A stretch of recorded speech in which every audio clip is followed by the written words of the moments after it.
জবাই সংক্রান্ত মাসালা। কুরবানির পশু নিজে জবাই করা উত্তম, তবে অন্যকে দিয়েও জবাই করাতে পারবে। কুরবানিদাতা পুরুষ হলে জবাইয়ের স্থানে তার উপস্থিত থাকা ভালো। জবাইয়ে একাধিক ব্যক্তি শরীক হলে, অনেক সময় জবাইকারীর জবাই সম্পন্ন হয় না, তখন কসাই বা অন্য কেউ জবাই সম্পন্ন করে থাকে।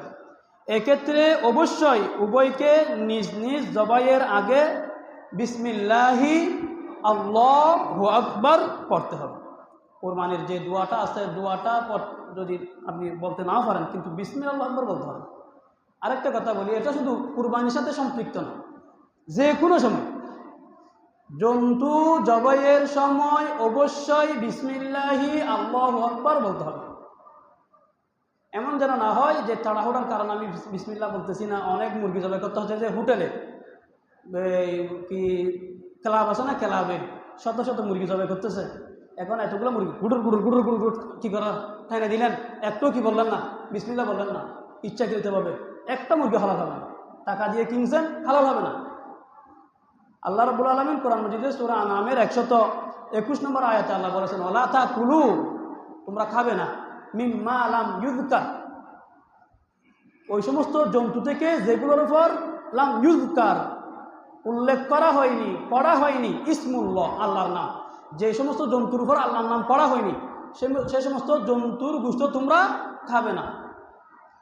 তো কুরবানি ছাড়াও অন্য যে কোনো সময় মুরগি জবাই করেন, গরু জবাই করেন, ছাগল জবাই করেন, বিসমিল্লাহি আল্লাহু আকবার বলতে হবে। এখানে যেটা বলতেছে, দেখা গেল এই কাউকে দিয়ে আপনি জবাই করেছেন, উনি নতুন হওয়ার কারণে বা উনি যে জবাই করছেন এখানে রক কাটা যায় নাই পুরোপুরি, এখন তাড়াতাড়ি কষা এসে কি করলো, ছুরি নিয়ে এরকম কি করেন, এরকম হয়। কিন্তু এই যে রক যে কাটা যায়নি, ও যে আবার কাটছে, তাহলে এই জবাইটা কয়জনে করছে? দুইজনে করছে। জবাই দুইজনে যখন করছে, তো দুজনকে কি বলতে হবে? বিসমিল্লাহি আল্লাহু আকবার বলতে হবে। হুঁশ এগিয়ানে যদি কেউ কোনো একজন যদি বিসমিল্লাহি আল্লাহু আকবার না বলে, যদি কোনো একজন না পড়ে, তবে ওই কুরবানি সহি হবে না, জবাইকৃত পশু হালাল হবে না। একদম ভুলে গেলে তো মাযুর, ওইটা ভিন্ন কথা। ইচ্ছাকৃতভাবে মনে থাকা সত্ত্বেও না বললে কুরবানি হবে না। কুরবানির পশু থেকে জবাইয়ের আগে উপকৃত হওয়া, কুরবানির পশু কেনার পর বা নির্দিষ্ট করার পর তা থেকে উপকৃত হওয়া জায়েজ নেই। আপনি বাজার থেকে কুরবানির নিয়তে কিনে এনেছেন, অথবা আপনার ঘরে আগে থেকে পশু ছিল, এখন আপনি নিয়ত করলেন এই যে আমার ঘরে একটা গরু আছে, এটা দিয়ে আমি এবছর কি করব, কুরবানি করব। যখন থেকে আপনি নিয়ত করেছেন, কুরবানির জন্য নির্দিষ্ট করেছেন, এটা কুরবানির জন্য হয়ে গেছে, এখন এইটা থেকে আর আপনি উপকৃত হতে পারবেন না। এটা আমরা অনেকে জানি না। যেমন ধরেন হাল চাষ করা, এটা দিয়ে আপনি হাল চাষ করতে পারবেন না। এটার উপর আরোহণ করা, এটার উপর আপনি চড়তে পারবেন না। ধরেন অনেকে এমনি শখ করে গরুর উপর চড়ে, মহিষের উপর চড়তে পারবে না। আপনার এই যে উটের উপর তো চড়েই, এই উটের উপর চড়া যাবে না, উটকে কোনো কাজে ব্যবহার করা যাবে না। ফসম কাটা, এর থেকে ফসম নেওয়া, ফসম কাটা, এগুলো দিয়ে উপকৃত হওয়া যাবে। সুতরাং কুরবানির পশু দ্বারা এসব করা যাবে না। যদি করে কি হবে, ফসমের মূল্য, হাল চাষের মূল্য ইত্যাদি সৎকা করে দিতে হবে। আপনি হাল চাষ করেছেন, এর একটা মূল্য নির্ধারণ করতে হবে, এটার মূল্য সৎকা করতে হবে। আপনি এখান থেকে ফসম নিছেন, ফসমের মূল্য সৎকা করতে হবে। কুরবানির পশুর দুধ পান করা, আপনি একটা দুধওয়ালা গরু কিনে আনছেন কুরবানি করার জন্য, এখন এর দুধ আছে। ছাগল নিয়ে আসছেন, আপনি মনে করছেন কুরবানির পশু পাইছে, সাথে দুধ ফ্রি পাইছি, প্রতিদিন কি করি কুরবানির আগ পর্যন্ত 2-4 দিন যা আছে দুধ দোহন করে খাই, খাওয়া যাবে না। বলতেছে কুরবানির পশুর দুধ পান করা যাবে না। যদি জবাইয়ের সময় নিকটবর্তী হয় আর দুধ দহন না করলে পশুর কষ্ট হবে না বলে মনে হয়, তাহলে দহন করবে না। প্রয়োজনে উলানে ঠান্ডা পানি ছিটিয়ে দিবে। কিন্তু আমরা যারা পশু সম্পর্কে অবগত আছি, দুধ দহন না করলে উলানে দুধ ভর্তি হয়ে পশুর কষ্ট হয়, এই অনেক সময় দেখা যায় গরু নিজের দুধ নিজে খাচ্ছে, অনেকের জন্য ট্রল করে, আসলে নিজের দুধ নিজে খাচ্ছে না, ওই যে দুধ ভর্তি হয়ে গেছে, কষ্টের কারণে সে হাত কাটছে যে। তো যদি এরকম হয়, তাহলে ঠান্ডা পানি ছিটিয়ে দিতে বলতেছে। যদি দেখেন ঠান্ডা পানি ছিটিয়ে দিল, ওনার কষ্ট লাঘব হয়েছে, তাহলে আপনি যদি একান্ত দহন করতে হয় বা দহন করে ফেলেন, তাহলে খাইতে পারবেন না, সৎকা করে দিতে হবে। যদি খেয়ে ফেলেন, যে পরিমাণ খাইছেন আন্দাজ করে এর একটা মূল্য নির্ধারণ করে মূল্য সৎকা করে দিতে হবে। উলান এতে দুধের চাপ কমে যাবে। যদি দুধ দোহন করে ফেলে তাহলে তা সৎকা করে দিতে হবে, নিজে ফান করলে মূল্য সৎকা করে দিবে। কোনো শরিকের মৃত্যু ঘটলে, আপনারা 5-6 জন 7 জন মিলে একটা গরু ক্রয় করছেন, কুরবানি করবেন, ঘটনাক্রমে হয় না একদম তরতাজা মানুষ মরে গেছে, যে আক্তার ভাই এখানে দোকানে কথা বলতেছে, রাতে নামাজ পড়ে সবার সাথে কথা বলে গেছে, সকালে শুনতেছি মারা গেছে। তো এরকম কয়েকজন মিলে কুরবানি করার ক্ষেত্রে জবাইয়ের আগে কোনো শরিকের মৃত্যু হলে এখন কি হবে?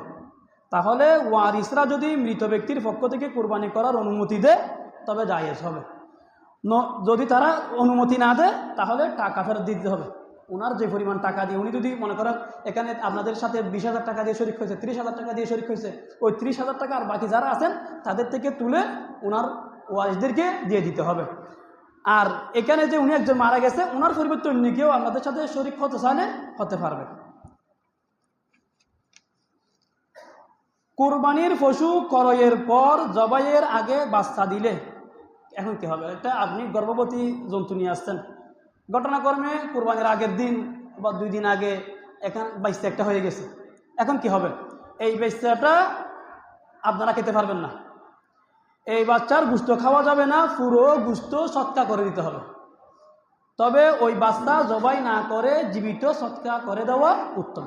জবাইয়ের আগে, কুরবানির আগে এর থেকে উপকৃত হওয়া যাবে না। হ্যাঁ, কুরবানির পরে ফেটে দেখতেছেন বাচ্চা একটা পাওয়া গেছে, এখন এটাকে যদি জীবিত থাকে এটাকে জবাই করে এটার গোশত আপনারা খাইতে পারবেন, অথবা এটা জীবিত সৎকা কাউকে দিয়ে দিতে পারবেন।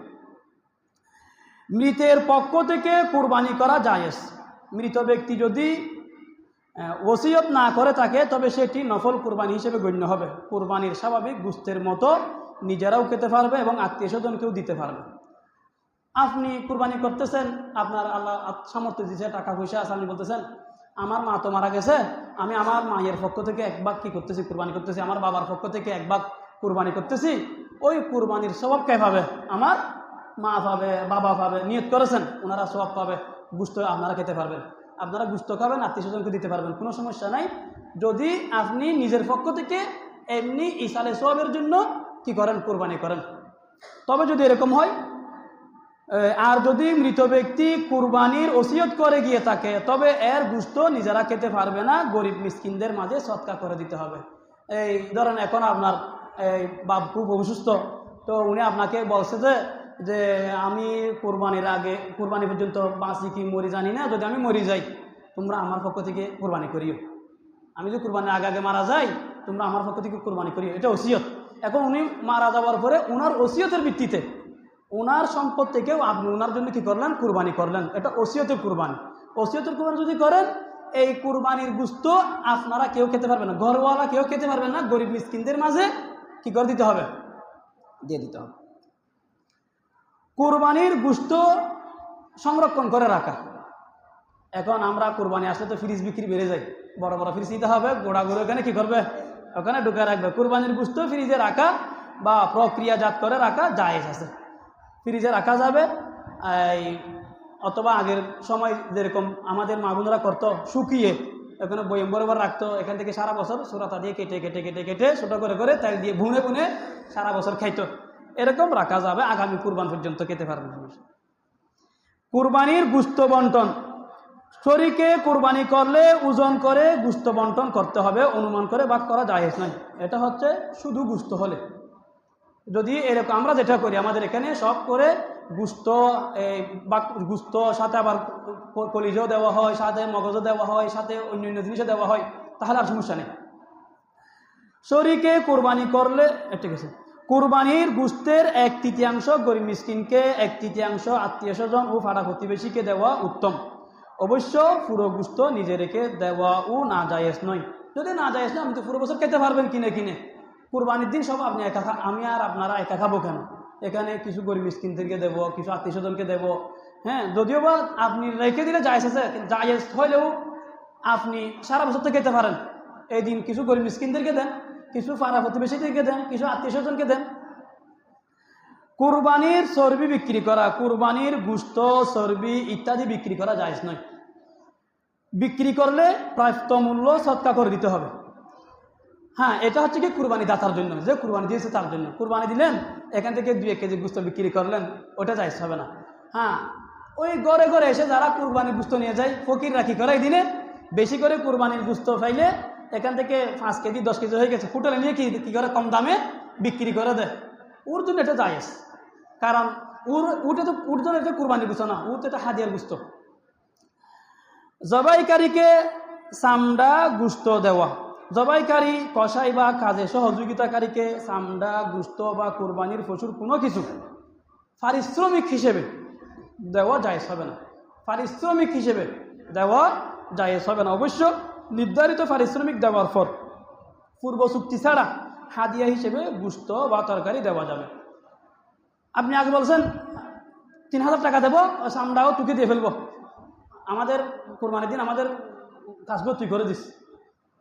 এই যে আপনি তাহলে টাকার সাথে কি করলেন, চামড়াকেও তাকে দিবেন বলে চুক্তি করলেন, এটা জায়েজ হবে না। কারণ আপনি কুরবানির অংশকে পারিশ্রমিক হিসেবে দিচ্ছেন। কুরবানির জন্তুর কোনো অংশ পারিশ্রমিক হিসেবে দিতে পারবেন না। হ্যাঁ, ওর সাথে কথা হয়েছে যে তোর সাথে এত টাকা আমাদের বাসায় কাজ করবে কুরবানির দিন, 3000 টাকা দেবো, 2000 টাকা দেবো, 1000 টাকা দেবো, একটা কথা হয়েছে, ওটা দিলেন।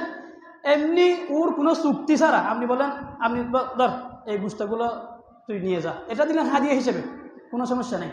কিন্তু কাজের কারণে পারিশ্রমিক হিসেবে দেওয়া যাবে না। জবাইয়ের অস্ত্র, জবাই যে জিনিস দিয়ে জবাই করবে, ছুরি বা কিরিশ, তলোয়ার, ধারালো অস্ত্র দ্বারা জবাই করা উত্তম। কারণ আপনি একটা বুতা ছুরি দিয়ে জবাই করতেছেন, অনেক সময় দেখা যায় গরুকে ফেরানোর পরে তারপরে দেখা যাচ্ছে এটা বুতা, এটা দিয়ে জবাই করতে জন্তুর কষ্ট হচ্ছে, এটা অন্যায়। ইসলাম এটাকে সমর্থন করে না। রাসূলুল্লাহ সাল্লাল্লাহু আলাইহি ওয়াসাল্লাম বলতেছেন, ইন্নাল্লাহা কাতাবাল ইহসান আলা কুল্লি শাই, আল্লাহ প্রত্যেক জিনিসের উপর ইহসান, দয়ার আচরণ করা, মায়ার আচরণ করাকে আল্লাহ তাআলা কি করেছেন, আল্লাহ প্রত্যেক জিনিসের উপর দয়ার আচরণ করার, মায়ার আচরণ করার জন্য বলেছেন, ফাইদা কতালতুম ফাহসিনুল কিতলা ওয়া ইযা যাবাহতুম ফাহসিনুল যিবহা, বলতেছেন তোমরা যখন হত্যা করবে উত্তম পদ্ধতিতে হত্যা করবে, যখন কোনো কিছু জবাই করবে তখন দয়ার সাথে, মায়ার সাথে, ইহসানের সাথে জবাই করবে।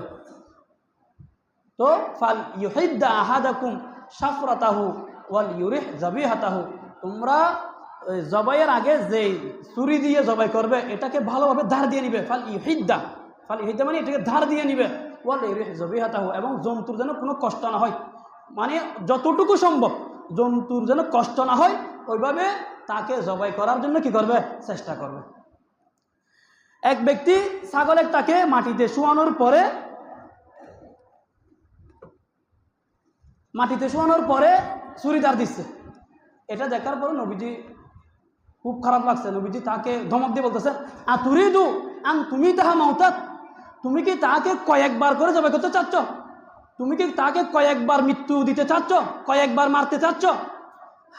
হাল্লা হাজারটা সাফরাতাকা কবল আন্তুদিজিয়াহা, তুমি তাকে মাটিতে শোয়ানোর আগে কেন ছুরিদার দিয়ে নিলে না, তাকে যখন তুমি শোয়াই দিছ সে এখন আতঙ্কগ্রস্ত হয়ে গেছে না, সে ভয় পেয়ে গেছে না, সে এই যে সময় যতটুকু যাচ্ছ তুমি ছুরিদার দিচ্ছ ততক্ষণ পর্যন্ত সে মনের মধ্যে অনেক কি, তারও তো একটা অন্তর আছে, সে অনেক যন্ত্রণা নিয়ে ছটফট করে করে এই সময়টা কি করতেছে, অতিক্রম করতেছে। এই জন্য আগে থেকে ছুরি রেডি করে তাকে যত দ্রুত সম্ভব জবাই করে দিবে। জবাইয়ের পশু নিস্তেজ হওয়ার আগে চামড়া খসানো বা অন্য কোনো অঙ্গ কাটা মাকরু, এটা জবাইয়ের সাথে সাথে অনেকে দেখা যায় তাড়াতাড়ি এটা কি করা শুরু করে, চামড়া খসানো শুরু করে। 5 মিনিট অপেক্ষা করলে সমস্যা কি, 10টা মিনিট অপেক্ষা করলে সমস্যা কি, এভাবে তাড়াতাড়ি তাকে আবার ছুরি চালানো, মানে তার গায়ে হয়তো মরার উপরে হরার গা এক তো এমনি কষ্ট হচ্ছে, এখানে আরো বেশি কষ্ট দেওয়া হচ্ছে। এক পশুকে অন্য পশুর সামনে জবাই করবে না, জবাইয়ের সময় প্রাণীকে প্রয়োজনের অধিক কষ্ট দিবে না যদি সম্ভব হয় আর কি। কুরবানির গোশত বিধর্মীকে দেওয়া, কুরবানির গোশত হিন্দু ও অন্য ধর্মাবলম্বীকে দেওয়া জায়েজ। আমাদের এখানে দেখা যায় হিন্দুরাও কি করে, কুরবানির গোশত নিতে আসে, কিন্তু ওরা তো বলে যে ওরা কি খায় না, গরুর গোশত খায় না। ভারতে দেখেন, আমাদের আপনার খবর নিলে জানতে পারবেন, প্রতিনিয়ত এই গোশতর বাহানা দিয়ে, গরুর গোশতর বাহানা দিয়ে মুসলমানদেরকে নির্মম নির্যাতন করা হয়।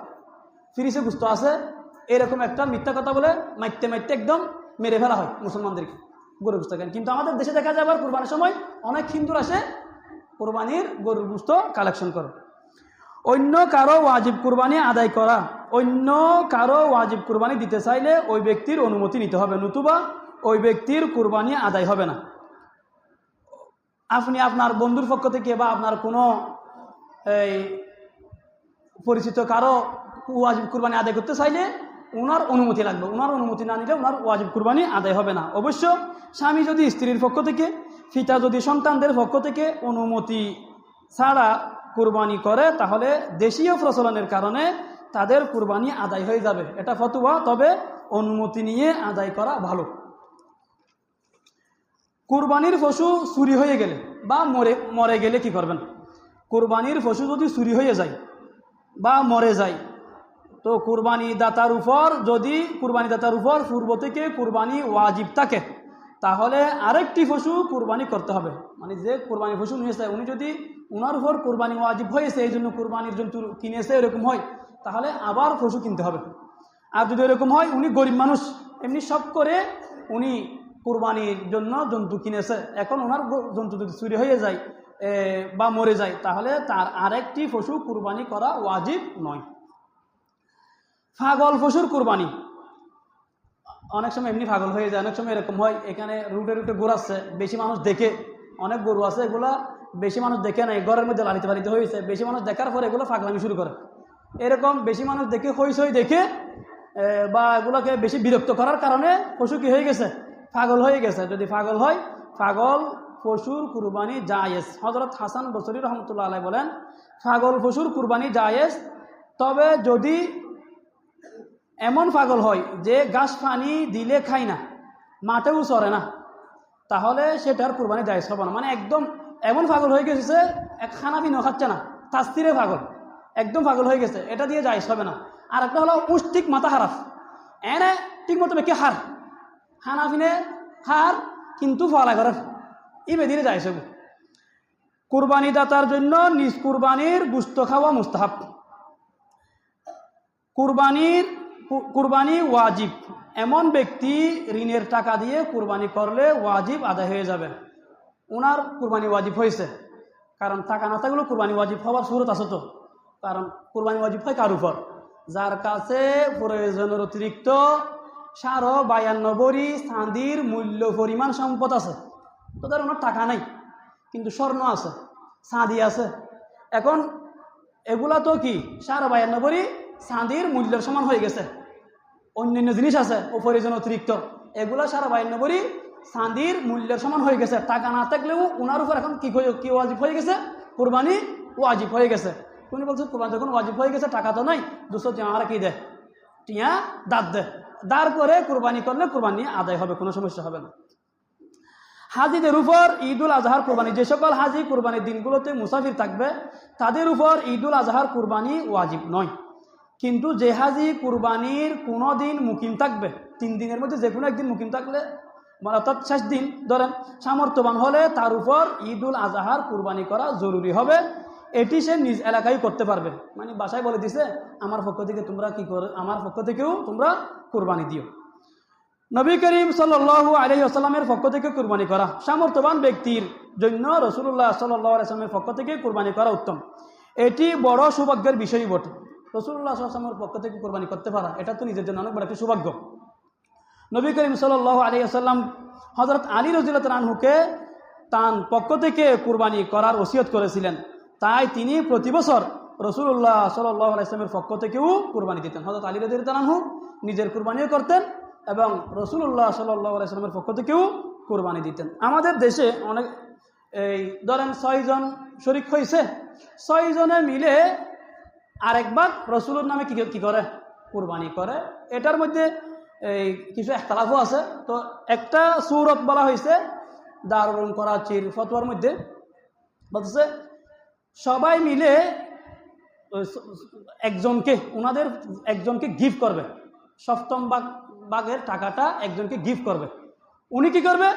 রাসূলুল্লাহ সাল্লাল্লাহু আলাইহি ওয়াসাল্লামের পক্ষ থেকে কুরবানি করবে, সকলের পক্ষে সওয়াবের নিয়ত করে, তাহলে সকলে সওয়াব পাবে আর ইখতিলাফটাও থাকবে না।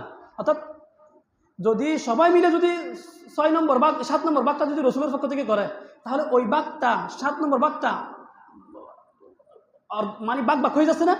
তো কুরবানির জন্তুর মধ্যে একটা অংশ ভাগ ভাগ হয়ে প্রত্যেকজনের মধ্যে বন্টন হয়ে যাচ্ছে।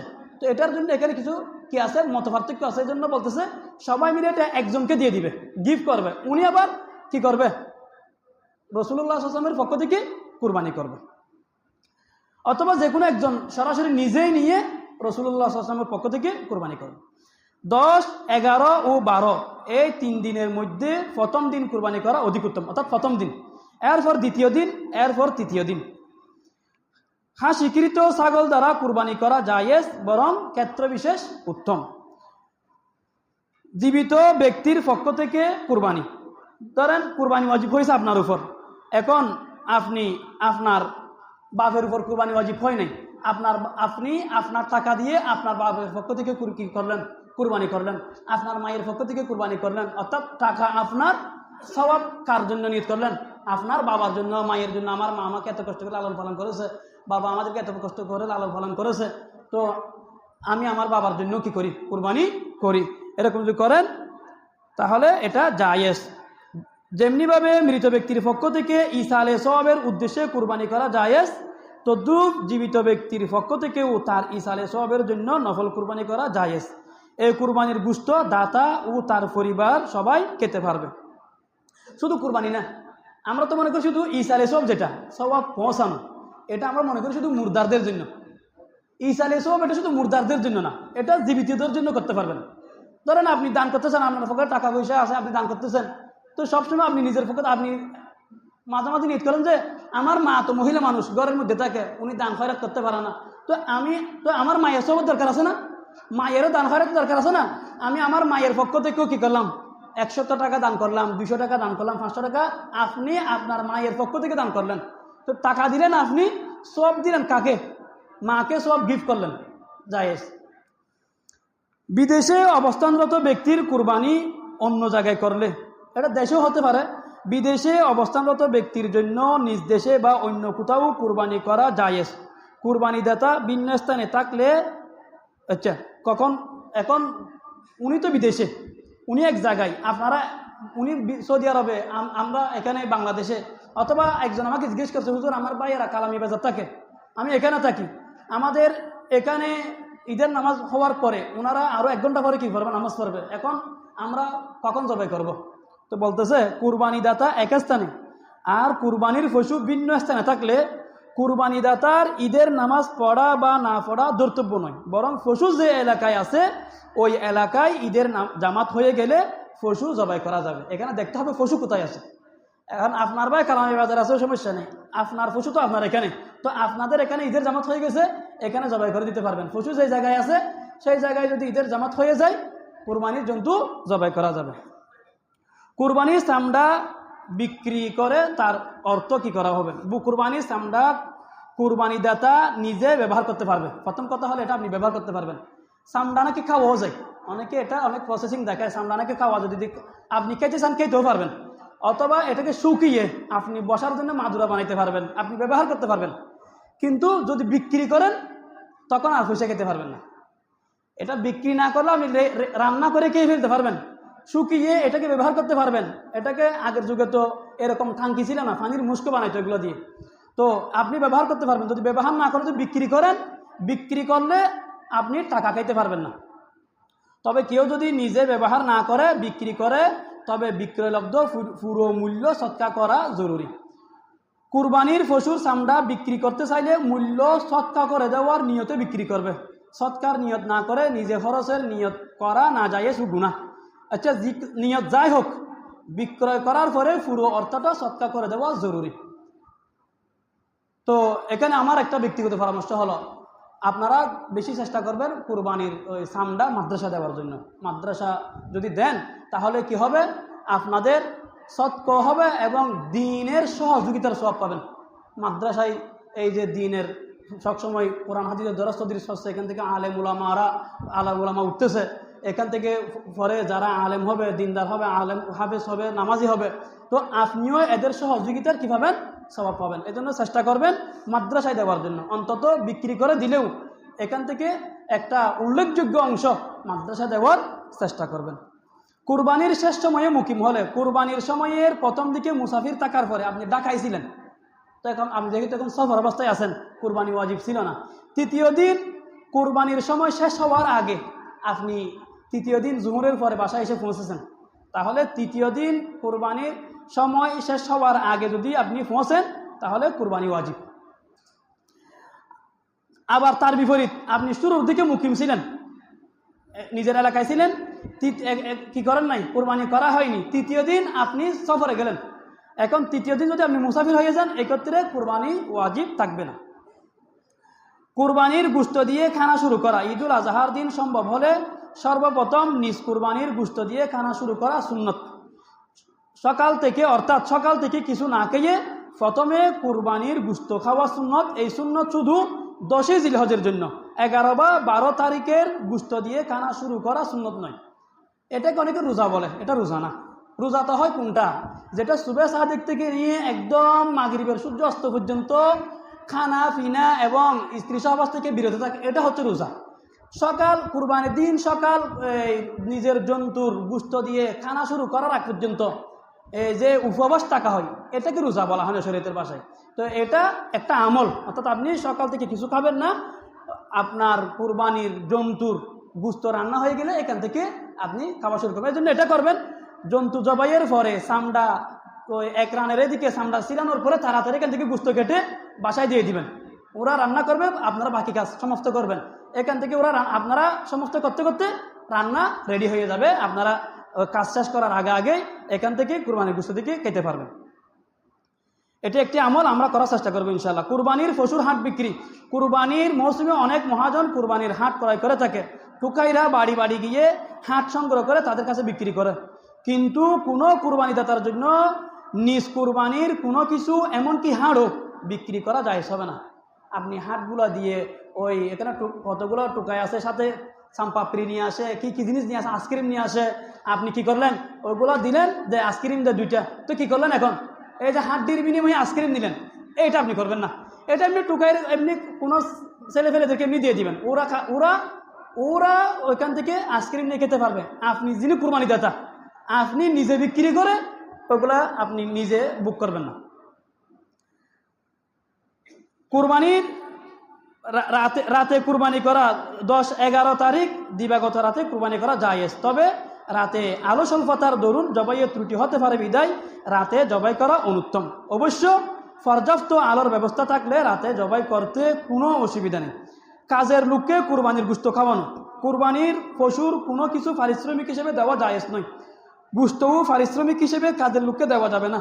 অবশ্য এই সময় ঘরের অন্য সদস্যদের মতো কাজের লোকদেরকেও গোশত খাওয়ানো যাবে, পারিশ্রমিক হিসেবে দিতে পারবেন না। এমনি ঘরে রান্না করছেন, আপনিও খাচ্ছেন, আপনাদের ঘরের সদস্যরা খাচ্ছে, কাজের লোক যে ঘরের মধ্যে কাজ করে এও খেতে পারবে, এতে কোনো সমস্যা হবে না। গোশত একটা না কুরবানির গোশত, এখানে বাদগুলো কি কুরবানির গোশত, রুটি যেগুলো যেগুলো তো কুরবানির গোশত না, এখানে তেল আছে, নুন আছে, মরিচ আছে, মশলা আছে, এখানে আরও অনেক কিছু আছে না।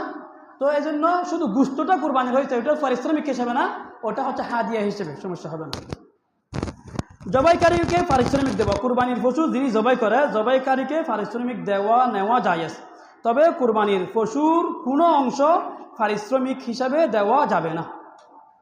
মুরগ কুরবানি করা, কোনো কোনো এলাকায় দরিদ্রদের মাঝে গরিব লোকদের মাঝে ঈদের দিন মুরগ কুরবানি করার প্রচলন আছে, এটি না জায়েজ। বলে আমি তো গরু কুরবানি করতে পারতেছি না, ছাগল কুরবানি করতে পারতেছি না, একটা কি করি আজকে ঈদের দিন হিসেবে একটা মুরগ কুরবানি করি, এটা জায়েজ হবে না। অর্থাৎ এটাকে কুরবানি বলতে পারবে না, এটা কুরবানি। হ্যাঁ, ঈদের দিন আপনি আমার সবাই গোশত খাবে, আমার ছেলে কী খাবে, আমিও একটা কিনে আসি মুরগি নিয়ে আসি, আমার ছেলেরাও আজকে গোশত খাবে, ওটাও সমস্যা নাই। আপনি এটাকে কুরবানি মনে করতে পারবেন না, মুরগও জায়েজ হবে না, মুরগিও জায়েজ হবে না। অমুকের নামে ইচ্ছা কোনো উদ্দেশ্যে কুরবানির মান্যত করলে উদ্দেশ্য পূরণ হওয়ার পর ধনী হোক গরিব হোক কুরবানি ওয়াজিব। আপনি একটা উদ্দেশ্য করলেন, আমার এই আমি একটা দোকান নিতে চাচ্ছি, এই দোকানটা যদি আমি নিতে পারি আমি কি করব, আমি আল্লাহর জন্য একটা কুরবানি করব। আমি যদি এদিকে একটা বড় একটা কি জায়গা এটা বিক্রি করতে চাচ্ছি, এটা যদি বিক্রি করতে পারবি আমি কি করব, এখান থেকে আমি আল্লাহর জন্য একটা কুরবানি করব, এটা মান্যত। আপনার ওই উদ্দেশ্যটা যদি পূরণ হয় তাহলে কুরবানি করতে হবে। আপনি ধনী হন বা গরিব হন, মান্নত করেছেন, মান্নত পুরো হয়েছে, কুরবানি ওয়াজিব। এই কুরবানির গোশত আপনি খেতে পারবেন না, সৎকা করে দিতে হবে। এরকম সৎকা করতে হলে মান্নতের কুরবানির গোশত সৎকা করে দিতে হয়। মৃত ব্যক্তি ওসিয়ত করে গেলে ওসিয়তের ভিত্তিতে কুরবানি করলে এই কুরবানির গোশত খেতে পারবেন না, সৎকা করে দিতে হয়। কুরবানির পশু থেকে কুরবানির আগে আগে যদি বাচ্চা হয়, এই বাচ্চা সৎকা করে দিতে হবে, জবাই করলে গোশত সৎকা করে দিতে হবে। যদি আপনার কুরবানি কাজা হয়ে গেছে, কুরবানি কাজা হয়ে গেছে, কাজা কুরবানির গোশত সৎকা করে দিতে হয়। আপনি মাসালা জানতেন না, আপনি মনে করতেন যে আপনার ঘর মাসা কি হয়নি, কুরবানি ওয়াজিব হয়নি। এখন মাসালা শোনার পরে আপনি তো ভাবতেছেন, হাই রে, তাহলে তো আমার উপর কুরবানি ওয়াজিব হয়েছে, আমি তো গত বছরও কুরবানি দিই নাই, এর আগের বছরও কুরবানি দিই নাই, আমার কুরবানিতে কি হয়েছে, ওয়াজিব হয়েছিল, আমি তো বুঝি নাই, আমি মনে করছি আমার উপর কুরবানি ওয়াজিব হয় নাই। এখন আপনি কাজা কুরবানি দিতে চাচ্ছেন, এই কাজা কুরবানি দিলে কাজা কুরবানির গোশত সৎকা করে দিতে খেতে পারবেন না।